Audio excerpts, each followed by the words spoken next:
WorldNetDaily. We are live. It is Wednesday, October 2nd, 2024, the day after the media spin. The media was on severe spin cycle last night, trying to tell us that Governor Tim Walz somehow was perfectly fine during the debate last night against Senator JD Vance, VP candidate under Trump for the Republican ticket. Welcome everybody to the program. We have Josh Turnbow and Brian Allman in our virtual studio today. The Bald brothers, man. Yeah, there they are. Good to see you guys. What's up, everybody? Good to see you guys. Now, we were here last night. I don't know if anybody was here last night watching us. Me and Josh and Elizabeth Farah were here breaking down in real time the debate, but we got some more reactions from across the news sphere and the Twitter sphere and all that stuff. So please head over to X, cycle through our X feed, and let's bring up this first story here over at WorldNetDaily. Walz turns up at the debate with JD Vance to deliver a word salad in answer to a question, and that question, of course, was, where were you during the Tiananmen Square? I mean, there was a lot of questions, but the Tiananmen Square one was particularly awful, and he just kind of floundered there. That was really bad, gentlemen. Is that our first clip? Or no, we wanted to do is I wanted to show Jeffrey Tucker, Mr. Bowtie himself, the only one left in a bow tie out there. Here was Jeffrey Tucker. This is what he tweeted. He said, last night's debate was a condescending disgrace, lorded over by childish moderators touting middle-brow socialist prattle and bad science, and saved only by Vance's surprising, I don't even know that word, wow. Help me out here, guys. What is that word? Erudition. Erudition. Thank you. The smartest man in the room, Brian Allman. Yeah. And mature demeanor. He was certainly the odd man out in that stew of stupid. And I mean, this is a great tweet. I tweeted it out. I reposted it. It was fantastic. He really nails it there. And to kind of just show you and give it a little bit of taste of where we're at with this, let's go to this first clip. He didn't even, I mean, and we'll cover Iran today and Israel and the stuff that's going on there, but he was asked about this. This was the first question right off the bat. Let's see how he did. Let's keep in mind where this started. October 7th, Hamas terrorists massacred over 1,400 Israelis and took prisoners. Israel's ability to be able to defend itself is absolutely fundamental. Getting its hostages back, fundamental, and ending the humanitarian crisis in Gaza. But I award you no points, and may God have mercy on your soul. I award you no. Yeah. I mean, we're going to hear that one a lot. But guys, Brian, what do you think? How did Tim Walz do last night? And that's just the tip of the iceberg right there. Honestly, I don't think he did incredibly bad. He wasn't. It wasn't awful. It wasn't like Joe Biden a couple months ago. He was, mostly inoffensive. He stumbled over his words sometimes. He obviously had trouble answering some questions, like the stuff about visiting China, during the Tiananmen Square events. He was what he was. I was reading a tweet. I think it was from Andrew Isker, who I know you've had on before. He moved out of Minnesota because of Tim Walz's policies, and he was saying that Republicans in Minnesota have just been too nice to really challenge Tim Walz over the years in his time in Congress and his time as governor. And now here he is finally on the national stage with somebody who is not necessarily going to be too nice. And I think it's not so much a case that Walz was awful. He wasn't great, but he wasn't awful. But JD Vance was so much better. And the contrast, I think, is what people are going to remember. The contrast between the bumbling, foolish Walz and the sharp and intelligent and yet compassionate JD Vance. Yeah, I think that's a great point you make there, Brian. And Josh, Rachel Maddow kind of said something somewhat similar. I don't want to compare what Brian just said to what Rachel Maddow just said, but she kind of alluded to that. Let's watch this clip real quick, Josh. I think the big picture takeaway from this is that one of these candidates is much slicker than the other, is a much more practiced kind of professional debate style speaker, and the other candidate won. There was one bad moment for Tim Walz in this debate where he got mixed up and embarrassed in answering a question about exactly what month he had been in China in relation to the Tiananmen Square protest. But then on guns, on January 6th, on Obamacare, on the economy, on blaming everything on the border, back again on healthcare, on abortion, on every issue on substance. JD Vance was very polished and very slick, and Tim Walz beat him on all the substantive points. It's called. She has a hard time. Truth. She had a hard time trying to get that out, right, guys? She had a hard time getting that out. Come on, it's this idea that if she's not being objective, obviously. And I think conservatives are more likely to be objective in that if one of our candidates is up on stage and doesn't have a great night, we'll say, okay, yeah, they didn't have a great night, but here's some things that happened.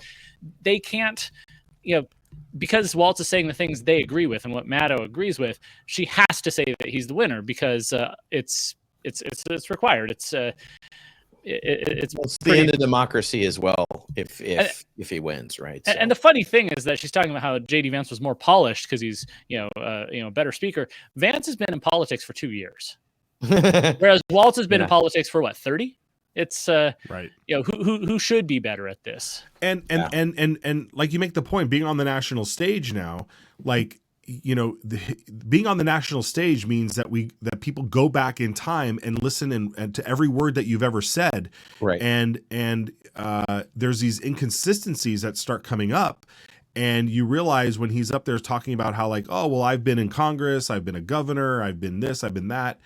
And people like me, and it's like, well, now we're just discovering that you're full of lies, that you like to fib, you like to embellish on your record and all of the things that you've done, and now you're being caught, right, Josh? Absolutely. And I was going to say, Matt, we have this tweet from our friend Nick Solheim queued up. This is a meme now. POV, the moderator asked you about why you lied about being in China during Tiananmen Square massacre.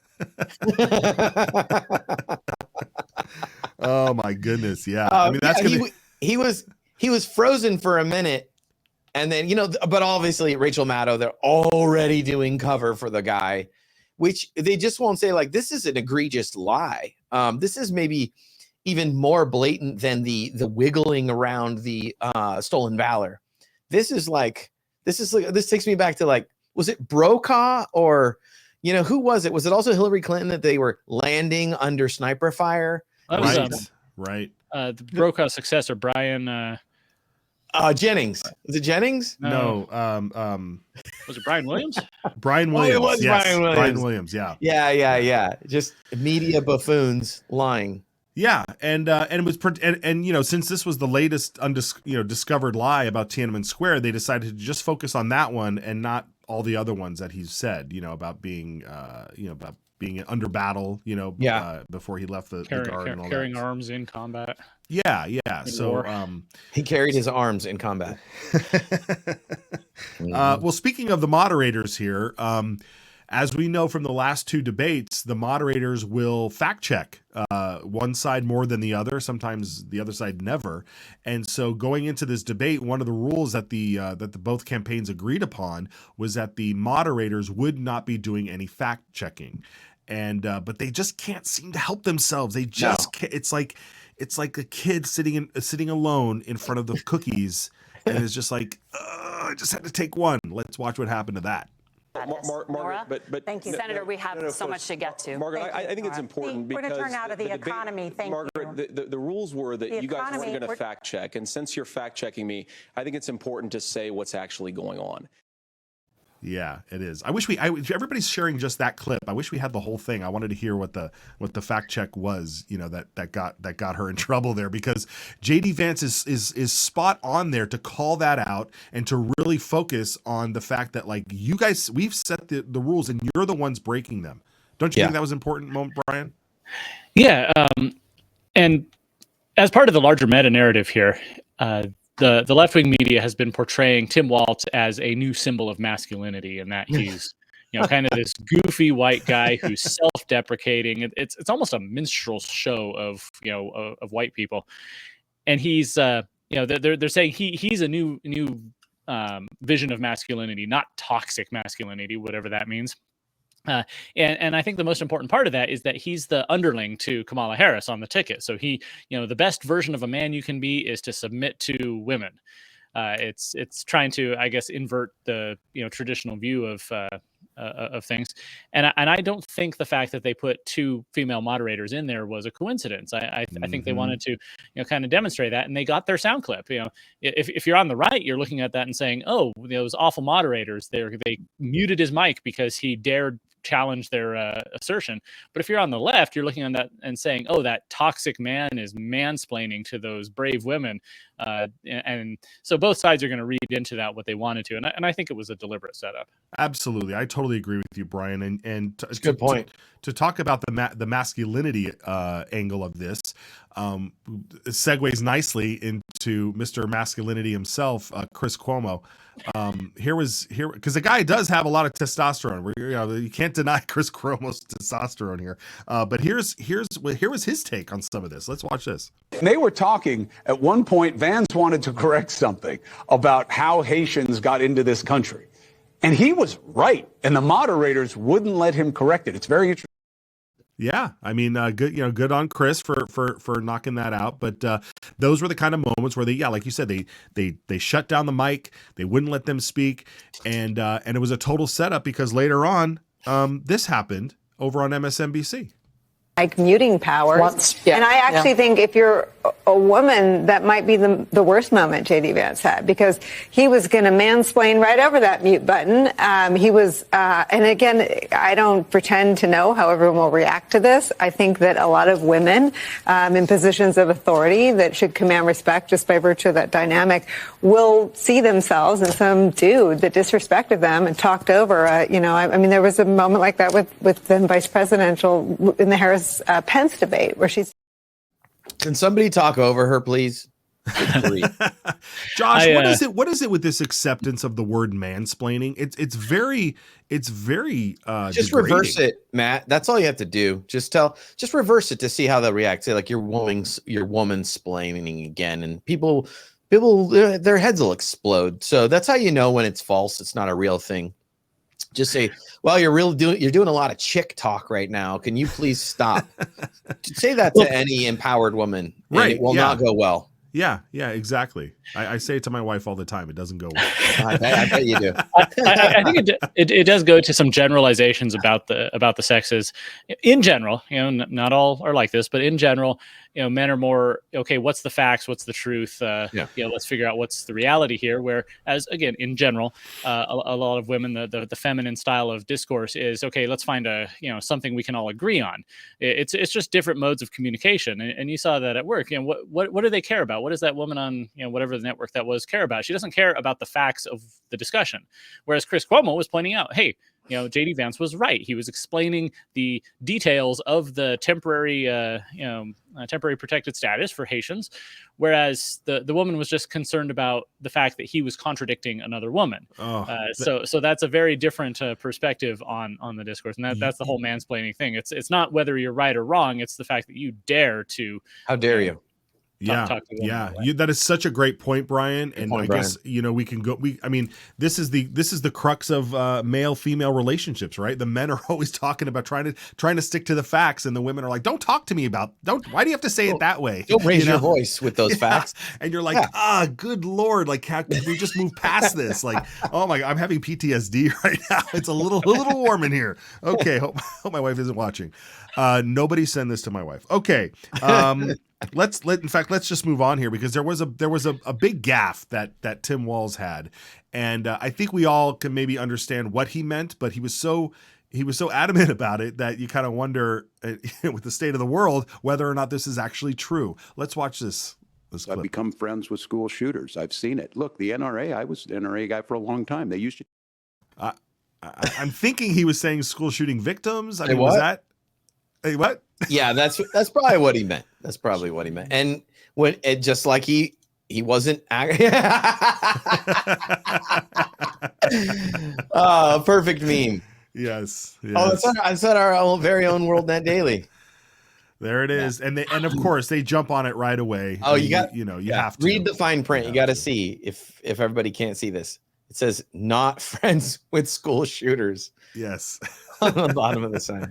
That's great. But you know, I did see a clip of him he was asked about it post debate. He was at a pizza parlor or something, and somebody had said, "Hey, what did you mean when you said that? Did you misspoke? Do you want to clarify what you meant?" And he completely ignored the question. So I don't even know if he knew he said that. But it just really showed that I guess that rumor last night that he was nervous going into the debate was true, because to me, he felt like he was full of nerves. He did a lot of trying to search for the right things. And that's when you can tell if somebody's being honest with you, right? Because JD Vance, and Brian, you brought this up earlier as a great contrast. Like, it was clear that JD Vance was speaking from a place of his own experience and what he truly believed in.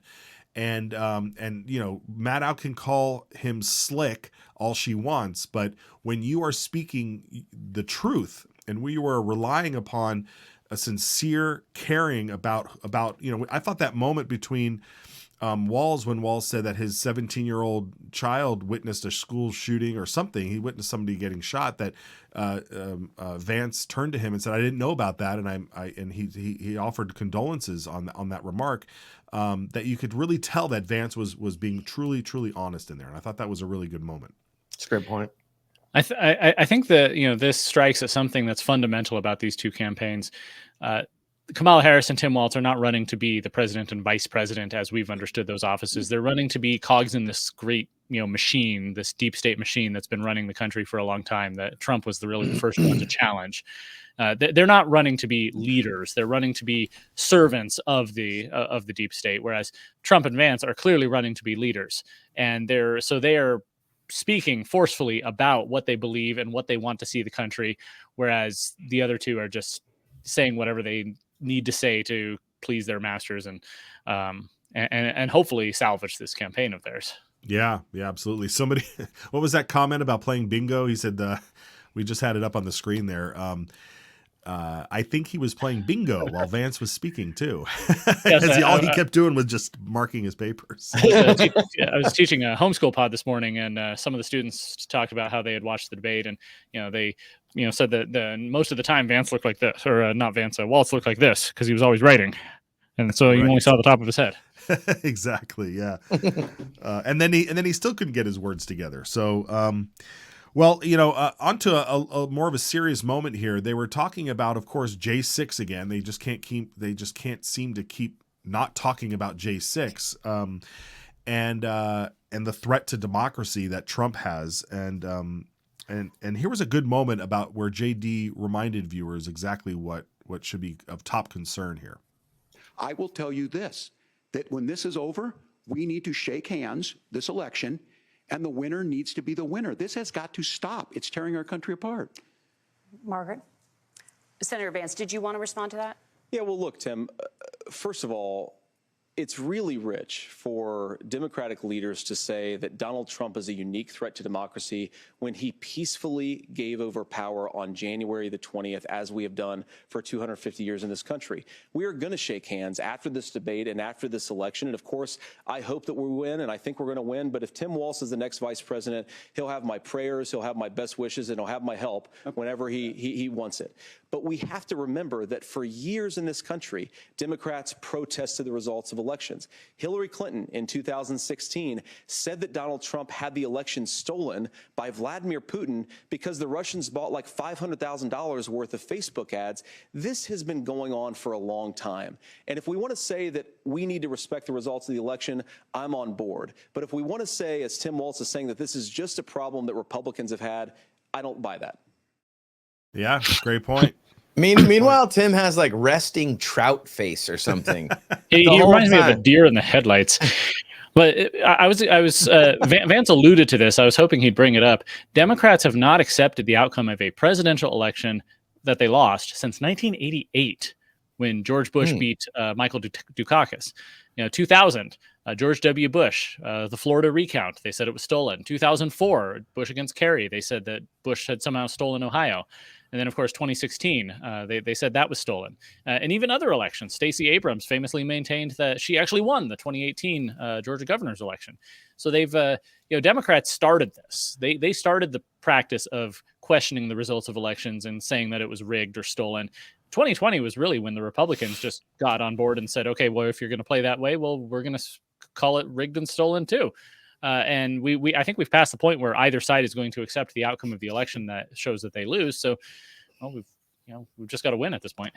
Yeah, and we really need to turn out, you folks, everybody out there. If you've got a ballot, if you've got a mail-in ballot sitting on your desk, you got to send it back. If you're ready to go early vote, you got to go early vote. You got to get it out there. Well, one of the contentious moments of the night was on the subject of abortion, and the folks over at Students for Life, great organization, posted on X this clip here, and which has been being fact checked all over the place. So let's watch it. You're free to disagree with me on this and explain this to me, but as I read the Minnesota law that you signed into law, the statute that you signed into law, it says that a doctor who presides over an abortion where the baby survives, the doctor is under no obligation to provide life-saving care to a baby who survives a botched late-term abortion. That is, I think, whether you're pro-choice or pro-abortion, that is fundamentally barbaric. And that's why I use that word, Nora, is because some of what we've seen, do you want to force Catholic hospitals to perform abortions against their will? Because Kamala Harris has supported suing Catholic nuns to violate their freedom of conscience. We can be a big and diverse country where we respect people's freedom of conscience and make the country more pro-baby and pro-family. But please. Yeah, and that, I mean, that has been being fact checked because he tried to do it there by saying that it wasn't along. But this is a report from Daily Signal. Under Governor Tim Walz, babies born alive in botched abortions were left to die. Then he removed the reporting requirements. And then I guess, Josh, in this is the bill here. Is this some of the language here? Yes. I can hardly see it though, man. Well, I can read it, but down there at the bottom, I mean, it's not going to expressly say, yes, you're allowed to do, X, but it says here that a local unit of government may not regulate an individual's ability to freely exercise the fundamental rights set forth in this section about abortion in a manner that is more restrictive than that set forth in this section. So apparently Minnesota doesn't have the law that every bill needs to be written in layman's terms, but that fundamentally there allows babies born alive in botched abortions being left to die. And then, of course, he removed the reporting requirement, so we don't even know how many times that's even happened, right, Brian? Oh, sure. There's that exchange, I think, shows one that why JD Vance was a great pick, because he's able to articulate this. A lot of Republicans, when we're talking about abortion, we fall back on the defensive and trying to maintain that it's it's immoral, it's killing a human being, which is all true. But JD Vance was going right on the offensive, saying, wait a second, you're talking about abortion. You signed, one of the most liberal abortion laws in the country that allows babies who can be full term, 9 months, who survive the dismemberment of abortion. And the doctor will just let them die on the table. And that's absolutely true. That is what the law says, despite what Walz was trying to claim. Because, the Democrats' whole message, I'm sure everybody's noticed this, their entire message of this campaign is abortion, abortion, abortion. Walz even tried to bring up that ridiculous claim that Trump was going to institute a pregnancy tracker so that any woman who didn't deliver her baby would be investigated, which is obviously absurd. But that is their one message. They can't run on the economy. They can't run on foreign policy. They can't run on crime or immigration. So they're trying to turn out their base, which is, a lot of, liberal women for whom abortion is the most important issue. They're trying to turn out that base by saying that Trump and Vance threatened their right to kill their babies. And unfortunately, because of I guess pop culture and whatever else in our society, that is the number one issue that for so many people, and they're trying to hammer that. So I think Vance was he was spot on to turn it around and say, no, you're the extremist here. You're the one who's letting babies die. Yeah, very important. So well, please, again, follow the X account. We're posting clips from last night all day long, and you gotta share these things with your friends too. You gotta keep them focused, keep them motivated. We do want to wrap this up here by talking about the things that they didn't talk about, because once again, and I'm gonna do something myself here where we talk about how the moderators frame the questions or frame the topics, but here are the things that they didn't talk about, which when you have Governor Walz, governor of Minnesota, during the 2020 riots on the national stage, and you don't ask him about his handling of the violent Floyd riots and the burning of his cities in 2020. They also didn't ask any questions about the China threat. And if he's such an expert on China, maybe we could have learned a little bit more about that. There were no questions on the Ukraine and Russia war. There were no questions about the strike, the longshoreman strike that just went bonkers yesterday. And then once again, nothing about the pandemic, nothing about COVID. It just is like it's never happened. So folks, these are the questions you need to be asking your friends about. Why doesn't the media do this? And then make sure you're always following us here at WorldNetDaily. Guys, let's get into what's going on in Israel, because World War III seems to be getting closer and closer. Check out some of this. Is the story over there. Biden-Harris in contact with Iran over the scope of attack on Israel. This happened overnight, even as the debate was getting started. But let's look at some of this footage, this frightening footage.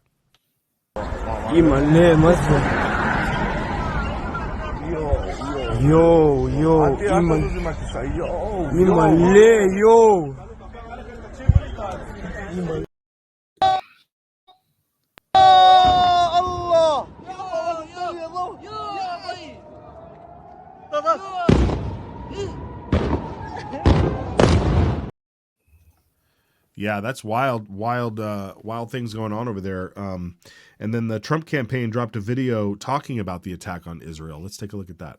Like us, China also saw their weakness. So did Putin. Then he invaded Ukraine. Hamas saw Harris' anti-Israel statements and will use it as a green light to keep murdering Israelis. And Iran thinks Harris is so incompetent. New intel shows they're trying to help Harris win the election. America doesn't need another TikTok performer. We need the strength that will protect us. I'm Donald J. Trump, and I approve this message. Yeah, Josh, our resident doomer, where do you think we're headed, man? I mean, this is the regime that's in power right now. We're going to get 4 more years of it. And I'm starting to be I'm pretty hopeful that Trump will win, but it does seem like, the system that Brian mentioned that, the puppets are going to potentially work for. It does seem like that system is really pro-war. They want to get us into a scenario that will be dumped in Trump's lap. The Israel thing just is really crazy, because imagine, they're surrounded by enemies. I was talking to a friend this morning about this. They're absolutely surrounded by people that are hostile to them. Any negotiation that they've done over the years, it just kind of all goes back to some kind of terrorist effort.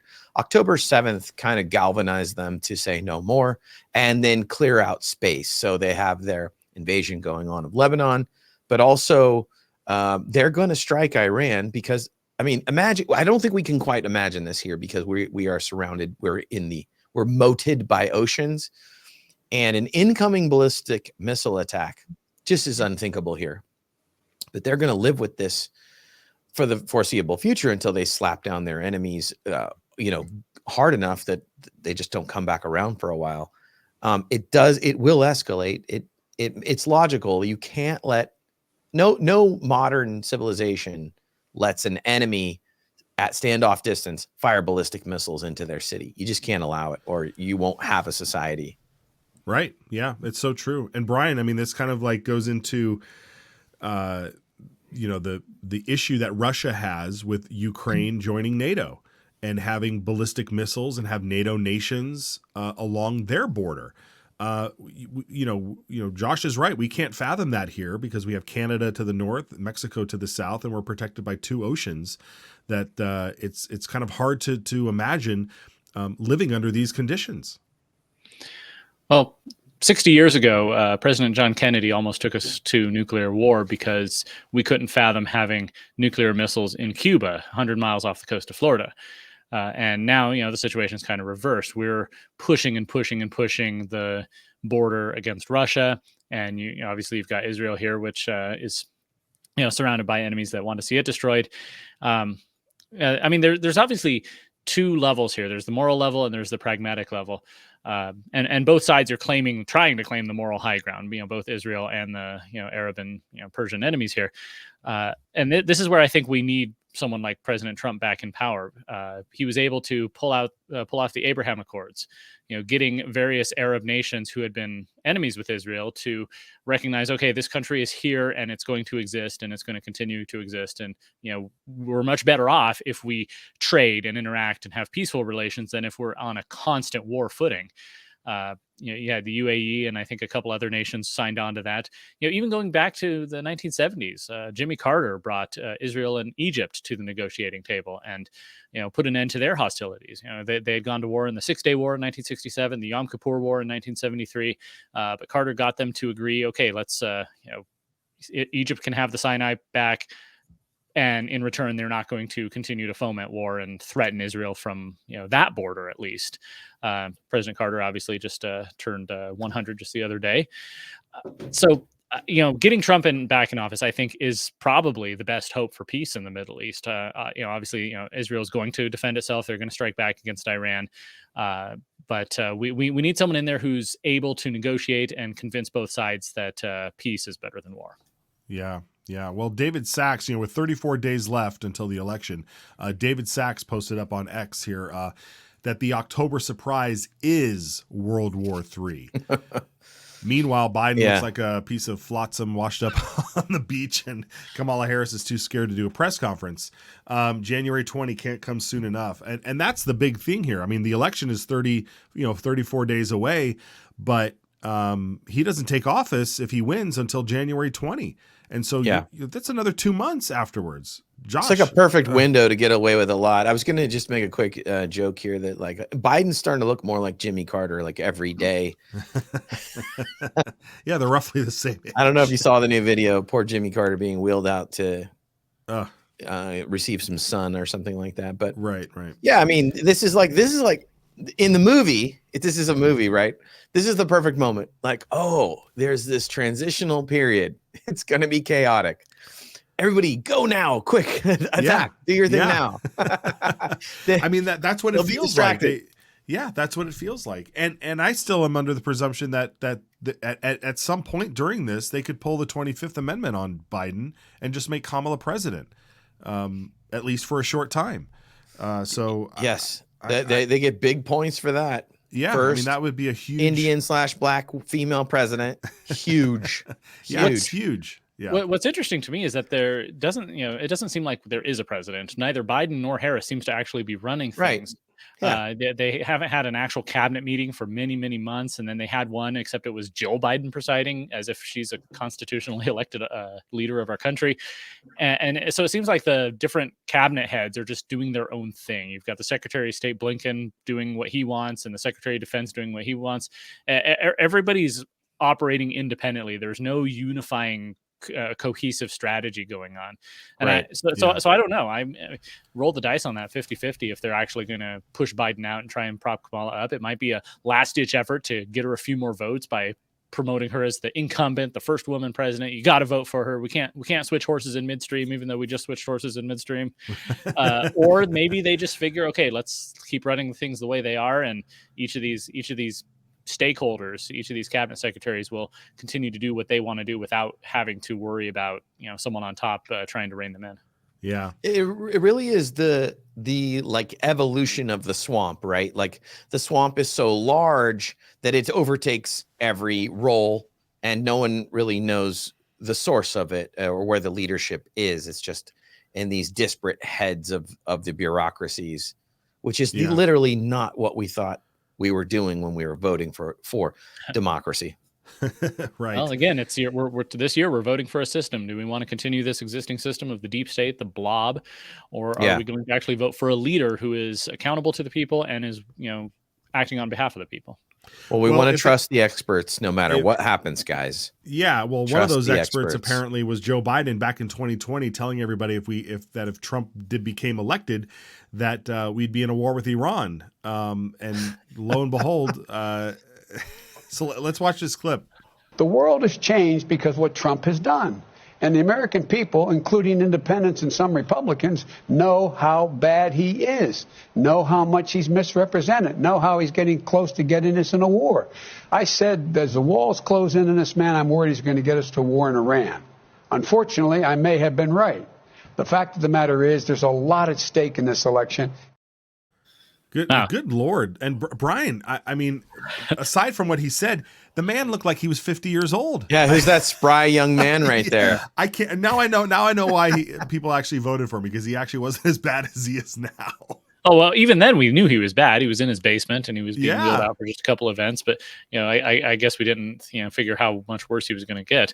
But another interesting thing about that clip is the Democrats project so much. Every time they accuse Republicans, their opponents, of doing something or planning something, it's what they're doing or planning. When they say Trump is going to, weaponize the government against his political opponents, and they have no self-awareness, or at least they're not showing any self-awareness to the fact that that's exactly what they've done.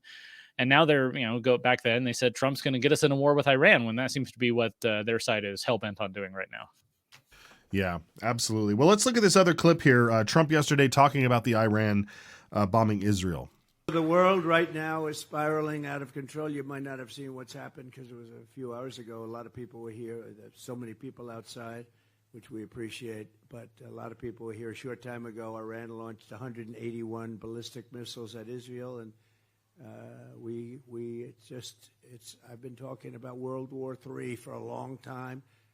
And I don't want to make predictions because the predictions always come true. We're not going to make, but they are very close to global catastrophe. We have a non-existent president and a non-existent vice president who should be in charge, but nobody knows what's going on. She was at a fundraiser in San Francisco.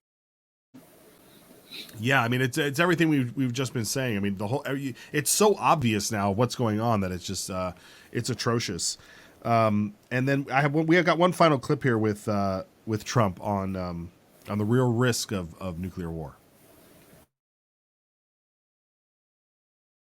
Under Joe Biden, the world has become vastly more dangerous, and there is no greater danger than the deadly menace of nuclear weapons and hypersonic missiles.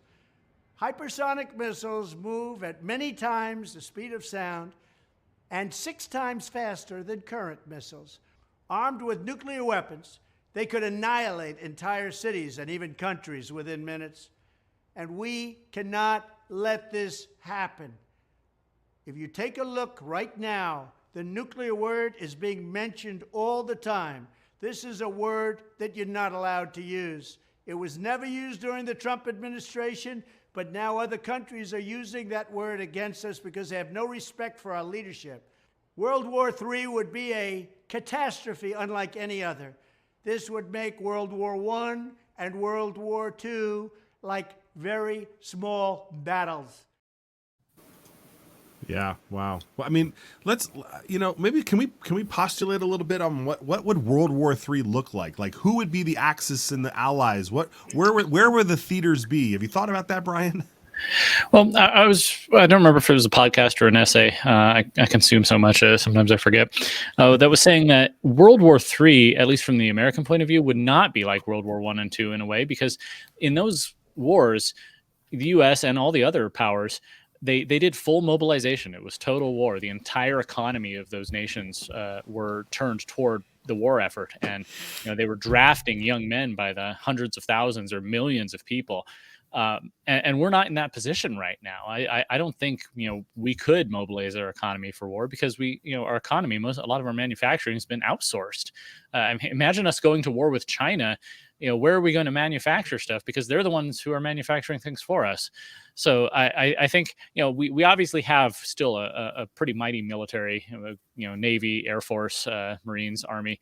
And so we could deploy things, but I don't think we could last in a protracted war. And I don't think the other countries necessarily could either. Now, I don't know the state of China's China's material left, but you look at what Russia's doing in Ukraine. It's it's becoming just this war of attrition where they're very, very slowly gaining ground over the course of 2 years now, 2.5 years. So I don't know. I get the sense that a actual World War III would be quick and unfortunately extremely destructive, especially if it's against another nuclear power. And remember, Russia has nuclear weapons, Israel has nuclear weapons, and obviously we in China have them as well. And nobody, I don't think anybody in any of these countries wants to use them. But if Putin feels like his regime, his country is at existential risk, like, if NATO is going to march into Moscow tomorrow, then I don't doubt he would use them. And I think the other countries are in the same boat. Yeah, I mean, we've operated for decades under the MAD, right? Mutually assured destruction, which has kept everybody from launching these missiles. And the way things are, I kind of feel like when we see this internal destruction of our own nation, it's clearly on purpose. I mean, what they're doing with the open borders and everything, it's clearly on purpose. And I don't know what they think they'd be saving at this point with the mutually assured destruction deterrent, because it's not what we're already being destroyed. So what's left? You might as well just conquer. No, Josh? Matt, the one thing there's a lot of nuclear talk, but what people don't realize is there's no like half measures to mutually assured destruction. There's nothing in place that says, oh, if Russia hits part of Ukraine with a tactical nuclear weapon, which is a small yield device that wipes out a whole division of troops, that the minute like nukes are on the table, everybody only has a "we turn our nukes on too" button. We're still in the Cold War model, like Buzz Patterson shared with us when he was here. There's no like a medium where the nuke goes off and then we have a conversation like, hey, if this went too far, we should back off. Because the whole system's designed just to look for that moment where the nuke goes off, and then everybody's getting ready to turn all their nukes on just in case the other side's doing the same thing. And there's just no middle ground here. That's maybe the most terrifying thing that people don't really understand. And so the pundits say things like World War III a lot, but like if it involves nukes at all, it involves nukes everywhere. And we don't have a scenario that we've seen since Hiroshima and Nagasaki where the nukes go off and then nothing happens. Yeah. Well, that's only because at that time we were the only power with nuclear weapons, and ever since, U.S. and Russia in the Cold War were both smart enough to know that we don't actually want to go down that road. Right, and so how we don't even know how the system works anymore. We assume there's someone sitting next to our president, which is what it's supposed to be, with the approval to act when we're in some terrible moment where a nuke goes off somewhere in the world. But I don't know. Like it's next level. Brian could be right. It could be.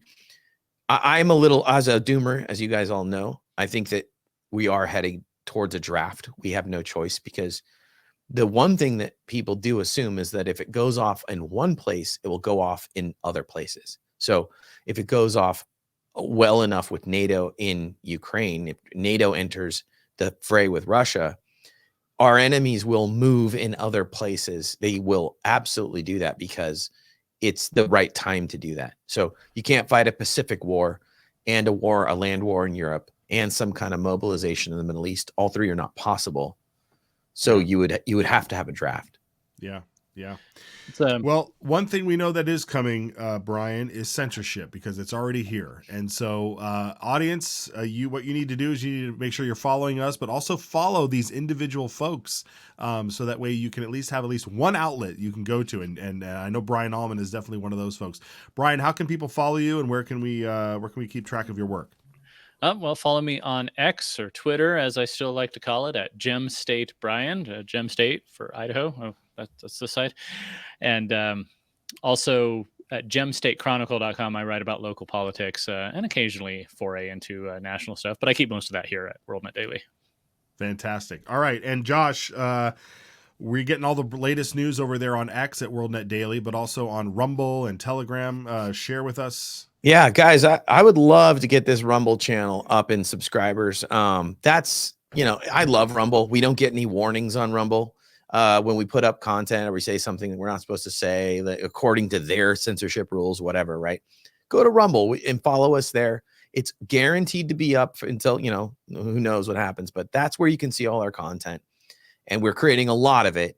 YouTube, yeah, we still want YouTube to work, but X is the spot where you see half the content we have here. We're pulling off X.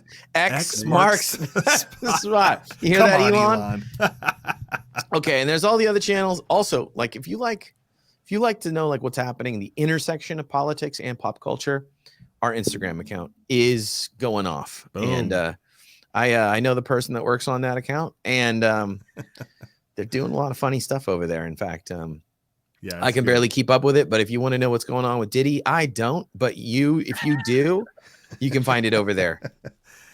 Diddy, I don't. That's going to be the next album. Hey, and then also, at the top we shared that tweet from Jeffrey Tucker, and it just so happens that Elizabeth Farrer interviewed Jeffrey Tucker. And is that premiering today on WorldNetDaily?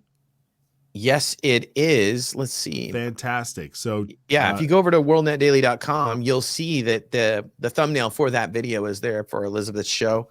Right. And she's asking Jeffrey all the crazy questions, essentially like, hey, what's going to happen with if Kamala wins? What is that? That's like a nightmare. What are the nightmare scenarios?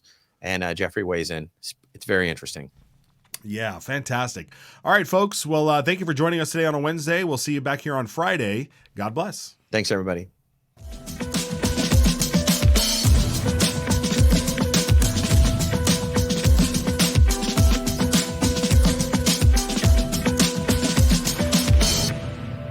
We do a little trolling. It's called We Do a Little Trolling.